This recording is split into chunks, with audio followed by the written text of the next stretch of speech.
Na mbọ ọ na-agba ịkwalite nlekọta ahụike bụ okpo na oyoyo nakwa ezi ọnọdụ obibi ndụ ndị bi n'ime ime obodo karịrị 4 na Anambra steeti eritego ere na ama nlekọta ahụike na-efu achịkọbara site n'aka onye na-anọchite anya ọgbọ nta nkwado Orumba North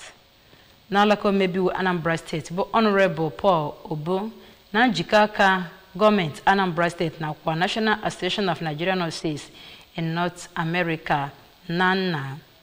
Ya bụ nlekọta ahụike abalị ise bụ nke metụtara obodo anọ gụnyere Ezira, Ụmụoji, Ajale na Akwaeze bụ nke merụbere site n'ihe nkụzi dịgasị iche iche na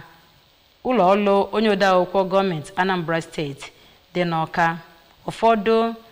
nlekọta ahụike nyere ndị mmadụ n'ime oge ahụ gụnyere inene ha anya nakwa inye ha ugogbe anya, inene ndị nwere ọbara mgbali nakwa ndị nwere ọrịa shuga nakwa ahụike ndị ọzọ na-enyebe ndị mmadụ nsogbu. David Ndeife kọrọ akụkọ a n'uju.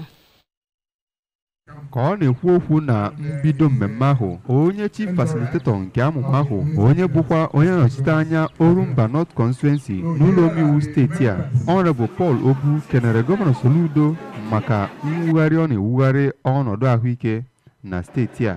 ma kwuo na ọ bụ iji wega ahụike na ime obodo dị iche iche kpatara o ji bagide n'amụma ahụ. Ya bụ onye omepụrụ onye ọ dịrị nke ama n'Orumba dịka ọ na-eto onye nke ahụ wepụtara otu NANNA, Dọkịta Sandra Anyoha kwuru na amụma a so na isi ihe ise dị na ihe o ji mere isiokwu nke gụnyere agụmakwụkwọ, ụmụ ntorobịa, ahụike, nchekwa nakwa ndozi obodo. Onye kọmishọna ahụ maka ahụike na steeti a, Dọkịta Afam Obidike, kenere Honorable Paul maka mbọ ọ na-agba n'ihi na ọ bụ iji mejuo mbọ gọọmenti steeti a na-agba n'ebe o metara ahụike. Onye Executive Secretary nke Anambra Primary Health Care Agency Pharmacy Chisom Uchem kenere Honorable Paul maka obi ọmịiko ya. Ụfọdụ ndị ritere ere ndị gụnyere onye nke na-anọchite anya Orumba South n'ụlọ omeiwu steeti a, Honorable Ima Nwafọ, onye Transition Committee Chairman nke Orumba North Local Government Area, Retired Captain Kasmia Nwafọ, onye Traditional Ruler nke Ezira, Igwe Augustine Nwangwu, nakwa onye President General nke Ezira, Honorable Moses Akam, kenere Honorable Paul maka iwere ahụike mere isiokwu ma na-esonyekwe n'amụma nke Gọvanọ Soludo bụ